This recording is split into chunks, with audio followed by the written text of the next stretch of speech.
Welcome to Samba Samba. Enjoy the video. In this video, I will explain how to make royal cream caramel.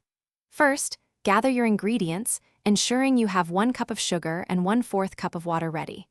Combine the sugar and water in a saucepan, cooking over medium heat until it transforms into a beautiful golden brown caramel.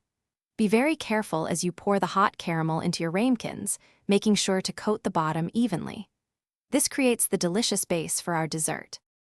Next, let's prepare the rich and creamy custard. In a bowl, whisk together 4 large eggs and 1/2 cup of sugar until they are thoroughly combined and smooth. In a separate saucepan, gently heat 2 cups of whole milk with 1 teaspoon of vanilla extract until it's warm but not boiling. Now, slowly pour the warm milk into the egg mixture, whisking continuously to temper the eggs and prevent scrambling. This ensures a silky smooth custard. Now it's time to bake our delicious cream caramels. Carefully pour the prepared custard over the caramel in each ramekin, filling them almost to the top. Place the ramekins in a larger baking dish, then add hot water to the dish, creating a water bath. Bake at 325 degrees Fahrenheit for 45 to 55 minutes.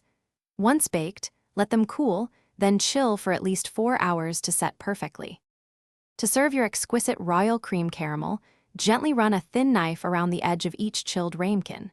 Place a serving plate over the ramekin and carefully invert it, allowing the rich caramel sauce to cascade beautifully over the custard.